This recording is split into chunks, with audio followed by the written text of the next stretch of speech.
Interesting is soap is first found in a Roman medical book. And I guess that kind of makes sense because doctors always have to wash with soap. Today we think of soap as more of a beauty aid, but it was actually considered medicine back then. And so soap was not a classical Roman thing. Julius Caesar never had a bar of soap, but by the 4th century, the Romans understand the chemical process and they're starting to make soap. The soap was a popular medieval guild thing, and the city that we found that was the lead city for soap making was Bristol, England. So that was our Latin citations about where they made soap. And the citation, the 12th century Latin citation said everybody wanted to be a soap maker.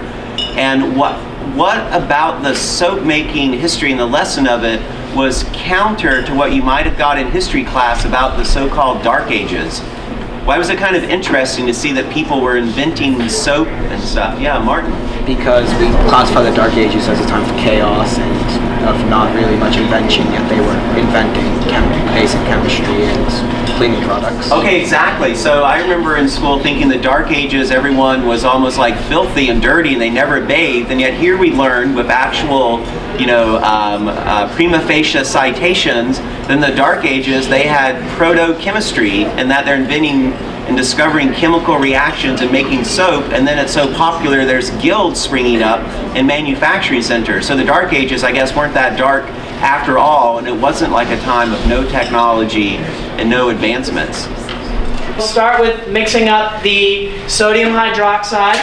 So the first thing that we have to do is we have to measure that out. Should be a fairly decent helping of sodium hydroxide.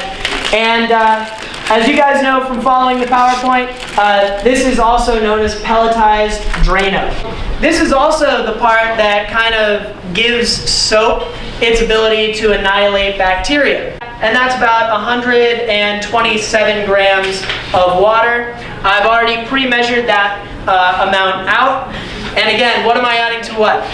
Adding the water. You're adding the base to the water. Base to the water, nice job. What you might notice is that this vessel might heat up a little bit, and that's because sodium hydroxide really likes water. So, I'm just going to come behind. By the way. The next stage is going to be adding the two together. He's a good bodyguard. I didn't like that. He doesn't like it. And you won't see much until some time passes. As it becomes more gelatinous, we'll be able to add our essential oil, and we'll all be able to share in the soap.